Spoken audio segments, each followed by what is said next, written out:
مساء الخير الناس الكل، مساء الخير للعباد اللي تبع فيا وتبع في الفيديوهات نتاعي، وكنت عملت فيديو أنا وهذا الحلقة الثانية إن شاء الله متاع اللي قلت أنا معناتها أكبر عملية تحايل على الدولة وعلى الشعب التونسي.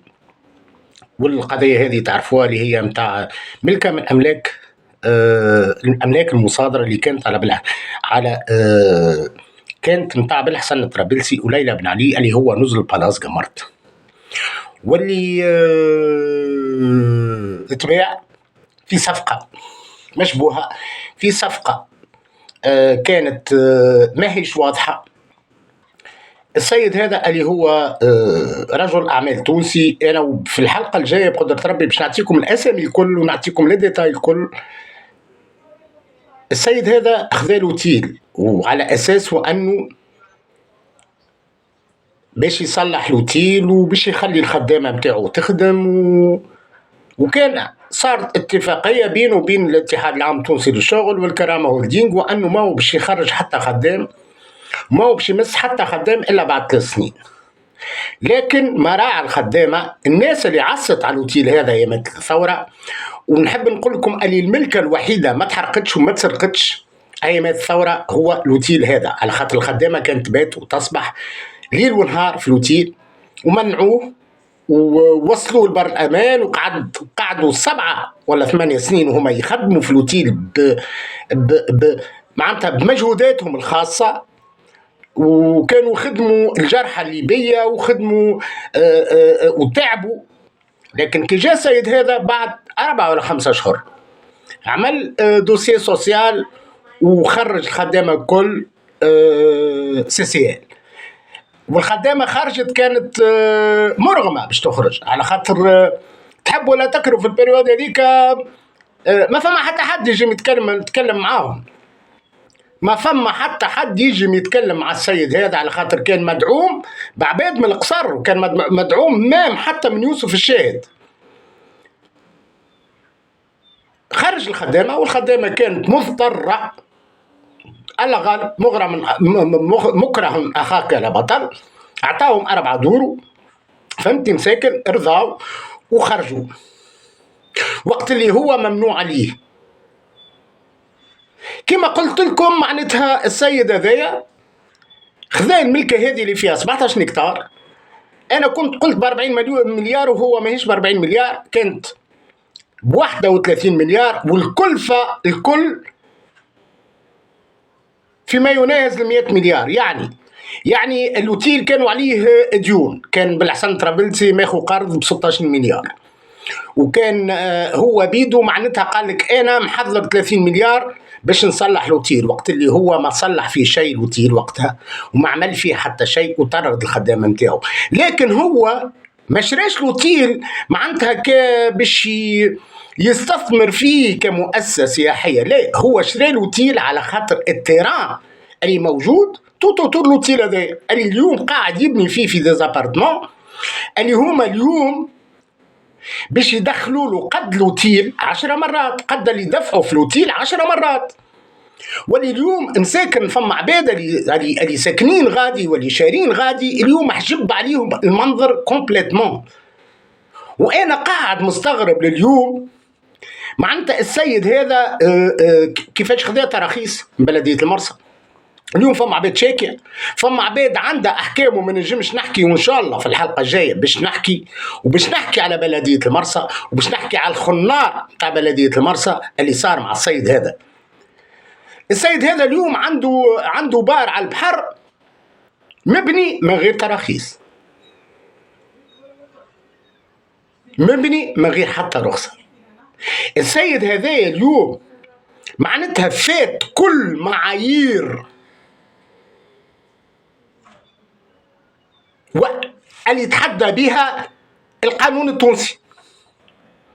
وقت اللي كان تمشيوا وتعاينوا وتشوفوا تلقاو منهم فيلا منها البحر، ما نعرفش كيفاش عملوا لي بورن تاع التيران اللي تابع الوتيل، ما نعرفش وزارة التجهيز كيفاش عطاته وذاك الكل. وحاجة أخرى اليوم عنده دي فيلا وعنده دي زابارتمون اللي هما على البحر، واللي هو على البحر غادي ما فماش كاناليزاسيون، يعني غدوة الماء المسخ والدنيا باش يعمل له دي بون ما نعرفش، باش يصب في البحر هذا ما نجمش نعرف. لكن اليوم يلزم دي زيكسبير يخرجوا، يلزم ناس تقف له السيد هذا، يلزم ناس تعاود تقيم لوتيل، على خاطر اليوم عندنا اوتيل في قمرت اللي هو ما تجيش المساحه نتاعو في رباع لوتيل هذا، وحتى مام البنيه اللي فيه ما يجيش في رباع اللي موجود في البالاس قمرت، اتباع ب 160 مليار. هو بيدو الشخص هذا بيدو شرا اوتيل في تونس، اوتيل دو فيل اللي هو المشتل والناس الكل تعرفه، شراه ب 45 مليار.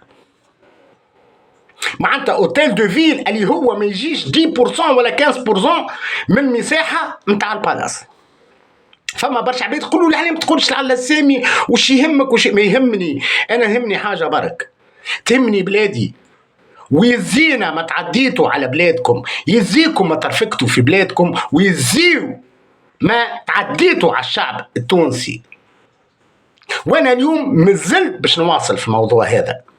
راهو تهديداتكم ومساجاتكم وكل راني نرمي فيهم ورايا ونضحك عليكم، على خاطر انا الحاجه الوحيده اللي تهمني هي بلادي. الحاجه الوحيده تهمني اكل خدامه اللي خرجت تبكي، اكل دموعها ما شاحتش من على خديها اليومنا هذا.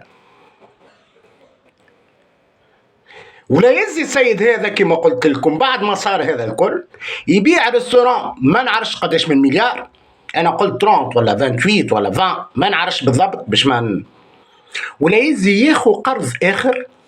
هو توا شرا له اوتيل على اساس باش يخلص القروض نتاعو، باش يخلص، يزيد ياخو قرض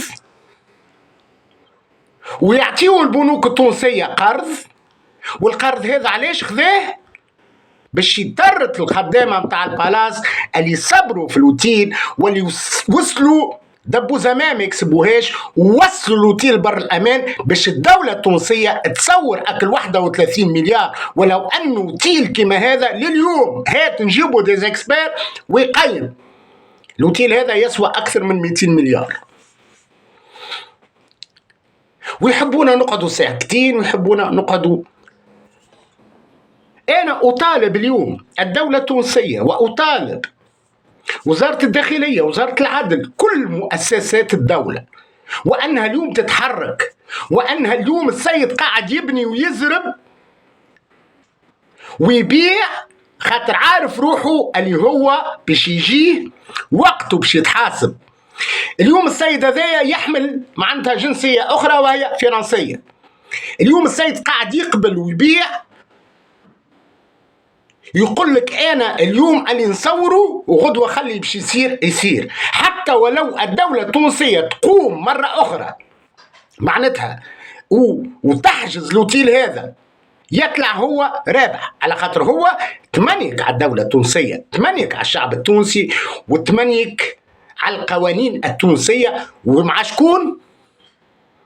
بالطبيعه باش تلقى عباد اللي هي مساندته، والعباد هذوما باش نجبدهم بالاسم واللقب، والعباد اللي كانت قلت لكم في وسط القصر، وهما اللي كانوا اسطى في البيعه والشريه، وهما اللي كانوا اسطى في التسمسيره نتاع لوتيل.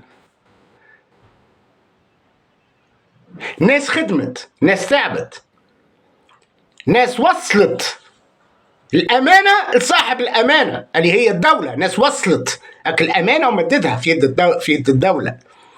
فما راحهم. فما واحد مره تكلم ليله 14 جونبي في الراديو وقال زعما غدوه اللي باش يجي ويخدم لوتيل ولا الدوله اللي باش تجي اسكو باش تقول العباد هذوما بارك الله فيكم، اسكو باش تقف الدوله مع العباد هذوما في محنتهم؟ إبا كلامه اليوم صحيح. والله كانت عدى في شمس اف ام في طنبك الثوره، ولكن العباد صمدت والعباد وقفت والعباد دافعت على خاطر حسبوها كاينها ملكهم، كاينه حاجه متاعهم وما سلموش فيها. وانا نوعدكم ان شاء الله مازالت حلقات اخرين وباش نحكي لكم بالديتاي، باش نحكي لكم على لي مواندر دي ديتاي على المؤسسه هذه. وانا اطلب الناس الكل اللي يتفرجوا في الفيديو هذا بالله ماكس بارتاج